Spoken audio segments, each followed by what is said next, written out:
Welcome to Focus on the Candidates. I'm Cynthia Pooler. My guest today is Brady Hall, and Brady is a school board member in Toledo, Ohio. By the looks of you, you look like you're still in high school. Well, funny enough, I launched my campaign for the Washington Local School Board my senior year of high school.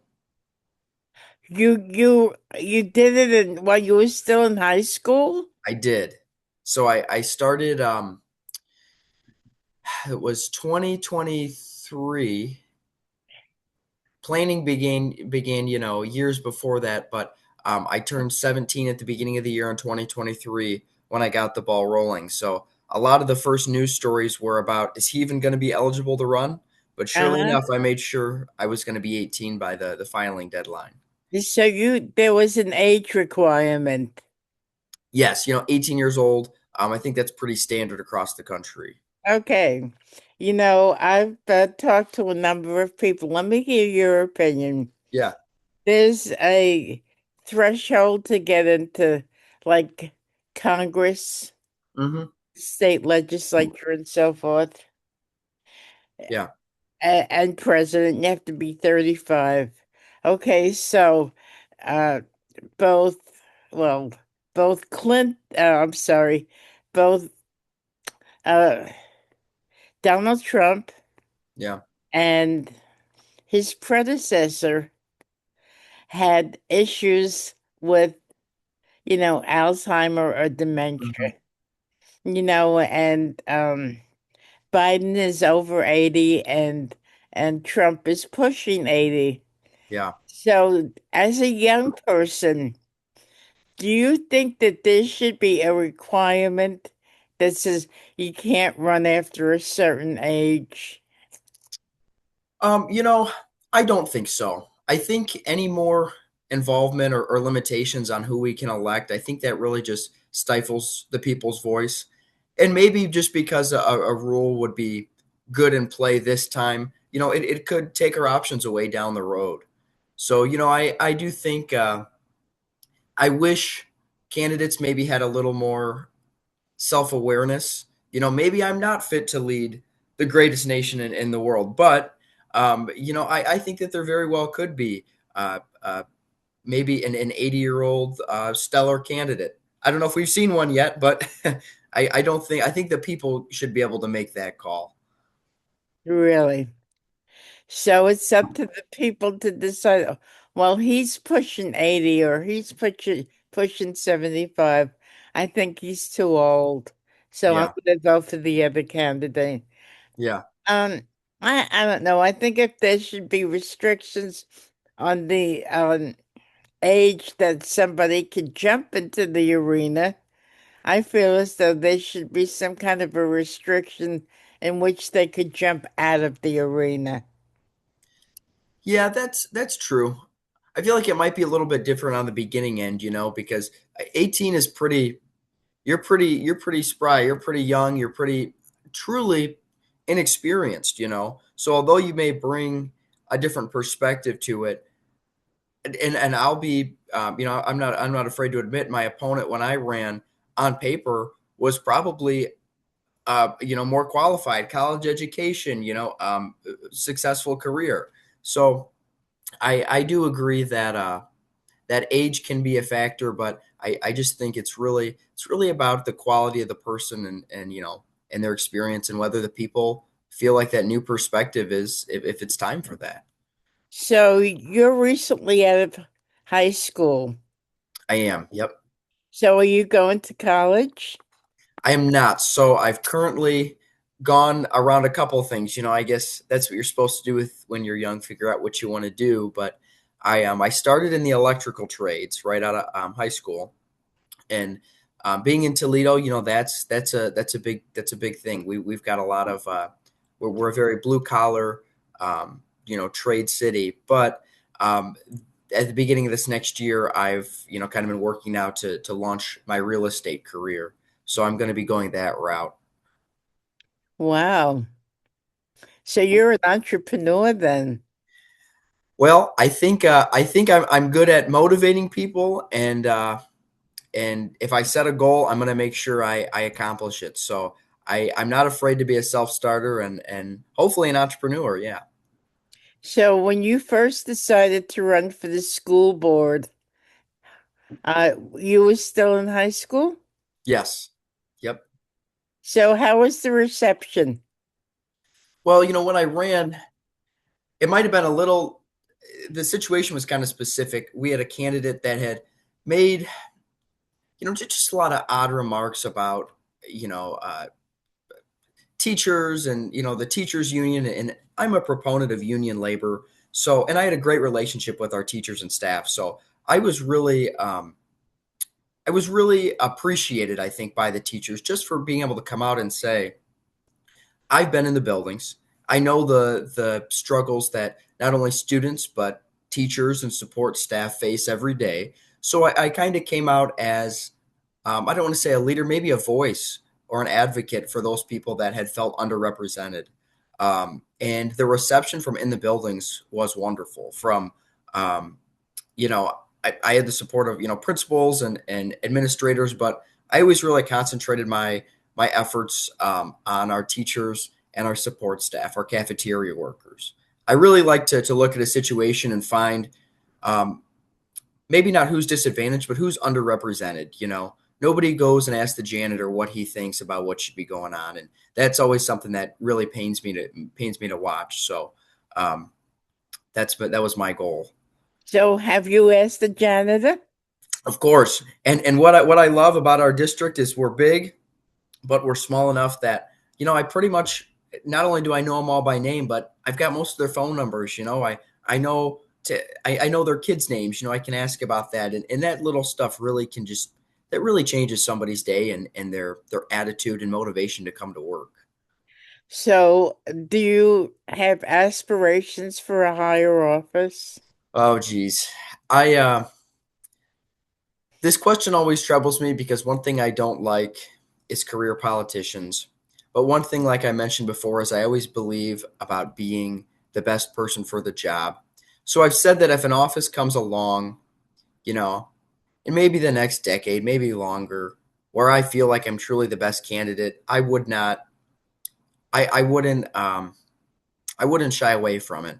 Okay. And when I go into real estate, I intend to be the best real estate agent in Toledo and then maybe the best real estate agent in the country. So when I go into politics, it's maybe a job, a little bit different of a job, but I'm not doing it to be the most mediocre school board member. I'm doing it to be the best. And if I can become the best school board member, maybe I can be the best city councilman. Who knows? So as a school board member, what are your responsibilities? So in Washington local right now, our responsibilities maybe go a little bit beyond because we have so many balls in the air. But you know, the job description is we elect a superintendent, and I'm sorry, not elect. We hire a superintendent and treasurer, and then we go through and we just kind of keep an oversight of making sure we have good financial planning and the district's in the right direction. Um, but right now, Washington local, we're building. We just built two elementary schools. We're building a huge 1,500 student middle school I can almost see from my backyard, and we've got about a dozen other construction projects and a new high school on the way. So there's a lot of networking. There's a lot of, unfortunately, playing politics with the city that's gone on. So just making sure that we keep our head above water. We keep a good standing. We keep a good relationship, a good rapport with, um, the city and city officials, and we just make sure these projects are running smoothly. Just in the interest of protecting tax dollars and protecting the name of our district. Mhm. How many students are in your school district? About 7,000. Wow. Wow, that's a lot. So when I we just got back from a conference in Columbus. It's called OSBA, the Ohio School Board Association, where all different school board members across the state come together. And if you're familiar with Ohio, we're pretty rural. We've got our couple big cities, but a lot of these school districts, I'm meeting people, they have anywhere from 300 students to maybe 1,000, and everybody thinks Washington local when I tell them 7,000 we're so big. But in Toledo, we're one of two districts, and our other district is I think it's 40,000 kids. So it's like we always seem like we're the small guy up here, but in the grand scheme of things, we're really a fairly big school district. We call ourselves a little city. It's what it feels like managing. Okay. So what is the curriculum more towards technology today? Can you say that one more time? Is the curriculum in high Yeah. school geared toward technology? I think so. I think it has to be. Um, we in Washington local have a lot of veteran teachers. So teachers that they came in a wave, the late 80s to mid 90s, and they have been able to do a good job of combining, old school teaching methods, but making sure students are well prepared to, embrace a technology and be able to use technology efficiently. So I think we've done well in that aspect as far as a little more in depth with technology, the AI and whatnot. We've really kind of, I don't want to say shied away from it, but we want to make sure that students can achieve their success without a computer doing it for them. The mind of it. Are you afraid that AI is going to eliminate a lot of jobs? I am. I think it's inevitable. Unfortunately, I think we're just in a world that change and progress is always good, no matter what it is. That's what we take at face value with it. Um, But I think it's going to be more difficult. I think we've seen we always embrace the next thing, like I said. So AI, we're saying it's going to make our lives easier. Let's take it in without really being mindful of the cons. Right, But right. that's why up here, like I said, our building trades force is so prevalent, whether it be electricians or carpenters or sheet metal workers. I've always made the case that's one job a computer can't do. So if that's a Right. fear somebody has, make go and get yourself learn yourself a skill, right? Make yourself um, irreplaceable. So it seems like you like being on the school board. I love it. I do, and it's my favorite job that I hardly get paid for. Okay. That well, that's good that you have your heart and soul into it, right?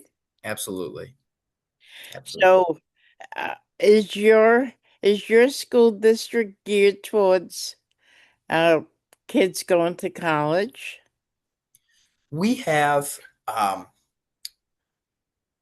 that's a good question, one that we're kind of talking about right now. In Washington local, we've always been very proud of our CTC, our technology center, our career and technology center. But it's kind of been called into question the past couple of years. Um, have we been focusing too much on that department? Maybe are we leaving some of our college bound students behind? So I'd say at the district as a whole, um, we are probably more geared towards construction trades and we've got a med tech department, we have engineering about those, but I think that we have some great teachers and some great offerings for honors courses and whatnot. But I think there's room in the next couple of years to really expand those to really make sure we have a proper we have an increased rigor for those students that are college bound, that are ready to that are just they're incredibly intelligent and they're ready to go on and pursue a college career. So you think that being a school board member is geared towards what's going on in the labor market? Not necessarily. I think our job as a school board, and really any school board across the country, is certainly to prepare their students for success, and we want to make sure that we get students, not we don't just want to give them a diploma and let them go crazy, but we want to prepare them for the next step. And like I said, Toledo, we're very labor dominated, so I think for the longest time that was the answer we pursued. But again, I think we need to make sure that it's only about student success and we don't get too caught up in, just kind of the status quo. So possibly the labor market, but also making sure we create well-rounded students. You know, we have so many offerings from Spanish clubs and theater. We're going to see the show tonight at our theater, making sure that our students are able to try as much as they can in high school, so it gives them a good direction for where they want to go once they turn 18, and not only find a good paying job, but make sure again they're well rounded and they're well equipped to go into the world. So I would assume you're the youngest school board member, right? Well, I am the youngest school board member in Washington local, and from what I understand, I was the youngest elected official in Ohio when I was elected in 2023. I did see a headline though the other day in Lakota School Board, which is southern central Ohio, I believe. They just had an 18-year-old school board member elected, so it might come down to months and days now who's the youngest. But I'm going Okay, to give him a call and wish him a congratulations. Good luck. good. So, how many school board members are there? In In Ohio, each board has 5 members. Okay. So, the other school board members in your district are older than you, right? Yes, they are all older, but when I was elected, there were 2 seats open and 4 people running. Actually, every candidate was under 40. Maybe one of them was in his 40s, but I was elected with an incredible lady. I call her my friend now. Her name's Lauren Moore. She was only 26 when she was elected. Wow. That's not to say that our other 3 board members are not all over 60, but or 50s and 60s.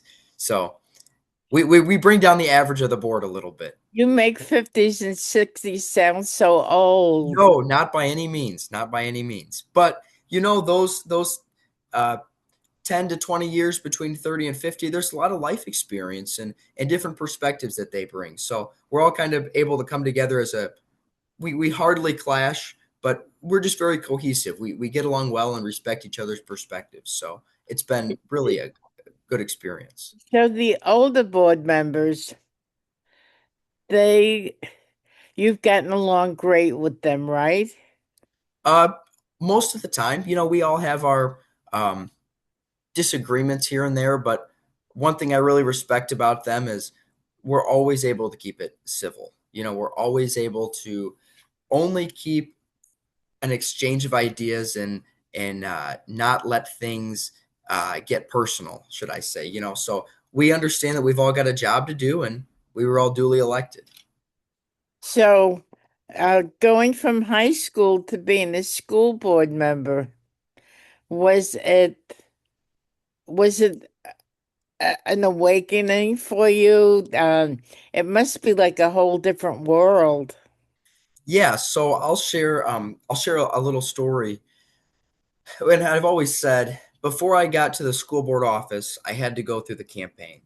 And in high school, there's drama and like just typical high school stuff, right? Going right from high school to the politics side of it, I realized that nobody really grows out of the drama, or a lot of people don't. So, all that name calling and nasty stuff in high school, unfortunately, that's just the political scene we live in now. So when people ask me if there was a big change, I said no. Everybody's actually just still full of drama and wants their guy to win so bad that they'll. I'm kind of kidding, but kind of not, unfortunately. But as far as going from a high schooler to a school board member, um, there's a lot of growing up that needs to happen. And I was elected 18 years old in November. By February, I was still 18, and I actually got an underage DUI. So it was a very tough thing to manage through, but it was awakening. It was an awakening saying, you're grown now, and your real life choices have real life consequences, and you're not only representing yourself now, you're representing a school district. Mm. So that's that's part of the thing when I tell young candidates now, I say don't get too caught up. Um, you if you're going to take on this position, you need to really embrace it and understand that there's a lot of sacrifice that comes with it. So when your DUI hit the newspaper, the newspaper or the media or what was the reaction? So there was when it first happened, I remember I was just sinking in my couch in my bed, sulking for a day or two. I said, it's over. I worked so hard for this, and everybody's gonna overlook my all the work and love I have for this district because of this. And it hit the news, and some of the newspapers were kinder than others, but the outpouring of support from my community was it was really incredible. There were naysayers and whatnot, but I have yet to see one person who supported me really come out and against me. It just kind of gave the opposition a reason to you know to jump on my back and whatnot. And honestly, I've never blamed them because I said, hey, they were looking for a reason to come after me, and I gave them one. So the community, though, it's just been so understanding. And, the treasurer in our district, he's about the strictest guy you'll ever meet. He's a rule follower. And he said, I'm never going to judge somebody for something that honestly so many people, have done and whatnot. And it's wrong. And yes, but when I heard that from him, it really made me stop and think about having some compassion sometimes. There's consequences, and I did, my whatever to overcome it. But at the end of the day, we all make mistakes and things happen. And as long as we learn and are able to change to a corrective course, the compassion in my heart for other people since then has grown enormously. That's wonderful. That's wonderful. Thank you. So, would you say that a school board member is like the first rung of electoral politics? I mean, by the nature of it, probably, it's the lowest elected office per se. Um, I think though that school board, it's a little bit different of an animal than all the rest, and everybody else is dealing with adults, really. You're on city council, you're managing the city budget, and your idea is to protect the budget and protect the people of the city and the vision of the city. Now, a school district, it's similar, except you're working with our most our most vulnerable population. That we really um, have the obligation, the responsibility to protect, and making sure that tax dollars are spent well is important, but also making sure that we are giving kids, right, our people, our youngest generation, the skills they need to go forward. And I will say, yes, it's the lowest rung, but I think it comes with some different responsibilities, and you have to care more to be on a school board, I think. Mm-hmm. Wow. That's very interesting. So, when did you decide to become a school board member? So I remember the final decision. I was in my eighth hour of high school.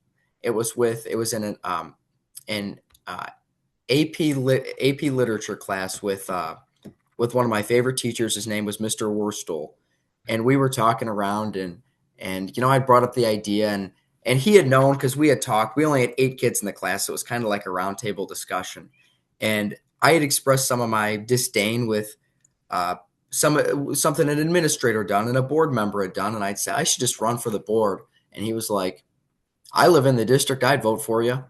And I got thinking, Wow. maybe this could be a reality.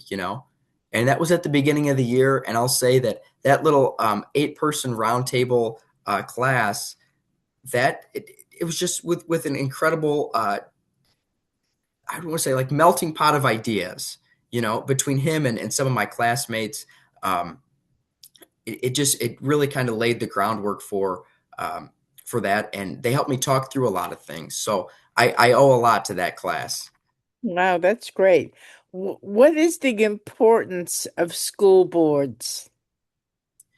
Yeah, so not only, our traditional responsibilities, the superintendent, treasurer, and whatnot, but in Ohio, um, public education and really across the country has really been, I know it's kind of cliche, but I want to say under attack.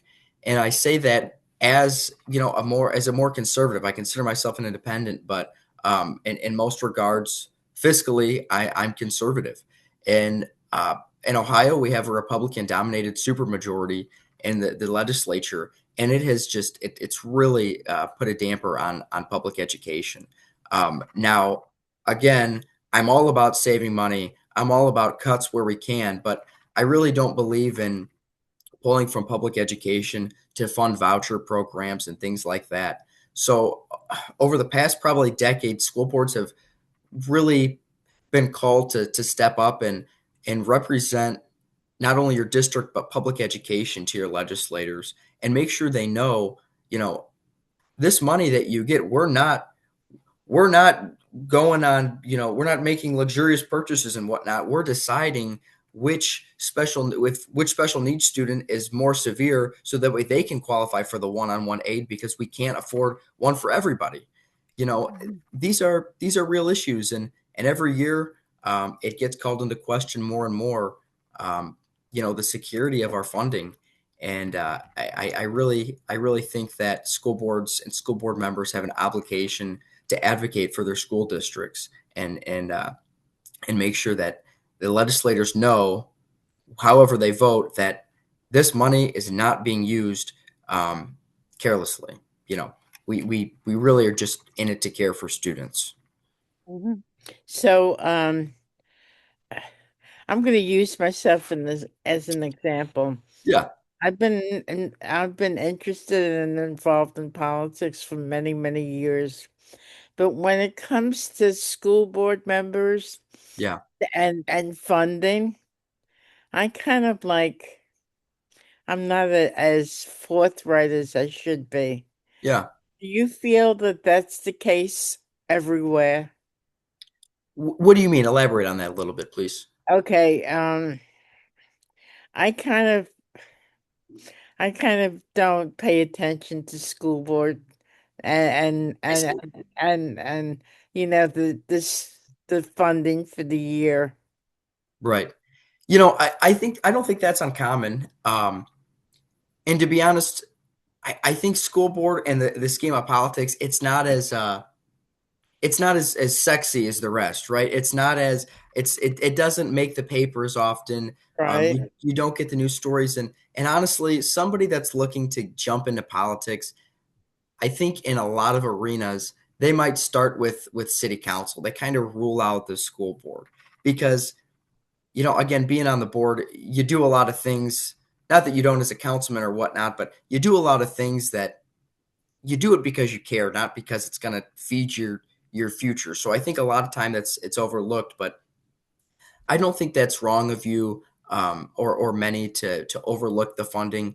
And I think it falls more on on the board and the boards and whatnot to uh, really make sure we get that message to our community. If you're coming out and you're casting your vote for school board, make sure that you also know just how your views align. Do you support vouchers? Do you support public education? Maybe make that a consideration in your vote. Uh, and I think it's becoming a little bit more discussed. And I'm sorry, Cynthia, what state are you from? New York. New York. Okay. I guess I'm not too familiar with their public education funding. I would assume I'm not. I guess I'm really not sure. But in Ohio, we just have, like I said, we kind of have the dice loaded against us. Um, so it's becoming not a consideration whether we should be vocal about it. It's kind of becoming survival. So we're kind of forced to talk about it and we're forced to make our community aware. So, what is the graduation rate in your district? We are pushing 90%. Um, Really? I believe so. Yeah. I have to double check, but we um we have always been kind of lauded as I don't want to say one of the better school districts in the area. Um, we again, it's kind of an odd makeup. Next to Toledo Public Schools, we've always kind of been, I don't want to say better by any means, but the outlier. You know, we've always kind of separated ourselves. And then a couple years ago, about a decade ago, we had a superintendent who was just beloved in the school district, and there was some sexual misconduct allegations and things that came out, and it just shattered the heart of the district. We had went over an incredible turnover rate with new superintendents. We just couldn't find the right fit. And, you know, while our morale in the buildings with our staff and community was going down, so was our grade card, you know, so was our graduation rate. And um, it really took a hard effort in the last 3 to 4 years to get that back on track. And although we're not perfect, we've made huge strides. We in the past year alone, we've increased our graduation rate. When I came on the board, our state report card, we were 1 point away from failing. We were passing, but in this year, we increased an entire percentage point. So we've really made some strides in the past couple of years to get back on that solid ground where we once were. Brady, can you give me your final thoughts? Yeah, of course. And I'm sorry, I'm always rambling. I have a hard time being That's, concise, but I love people who ramble. That kind of makes me like I'm listening. Okay, I'll ask the next question. But people who just say one little sentence and then I'll right. ask the next, that's really tough. I understand completely. Um, my final thoughts. I think that politics in this world we're in now, it's becoming increasingly more divisive. And we all complain and we all say we don't like it, but sometimes we find ourselves feeding into it. So I'd say being the best citizen you can be, right? Making sure you vote and making sure you're accountable to yourself to not feed into the back and forth world. Look at things objectively, understand people's point of view, have a little compassion, and really, if you don't like something, if you can't get anywhere, uh, being a good citizen, run for office, and lead by example. Um, I think that's really the greatest thing that we can do, and we just need real people in office. I don't want I don't want a politician or an elected official that an AI person could do their job. They're AI generated. They say what you want to hear, and they do this and that to move up the ranks. Let's be real people. Let's really address the issues in our community, and bring them to the forefront and get people's thoughts on them, and let's put it through. Right? Let's be real as we can and do the best job we can as citizens to uphold our civic duty. That's really important. Absolutely. And Cynthia, I think what you're doing is incredibly important too. I know we discussed on the phone, but candidates and politicians, they don't always get a fair shake. The media always has something to say one way or the other, but you really you give it through an unbiased view, and I think this is very important. Thank you so much. Of course. You've been listening to Brady Hall. I'm Cynthia Pooler. This is Focus on the Candidates. And if you like this video, please subscribe to my YouTube channel. Brady, thank you. Thank you, And Cynthia. thank you, everybody. And have a great day. And week before Thanksgiving, have a wonderful, blissful holiday.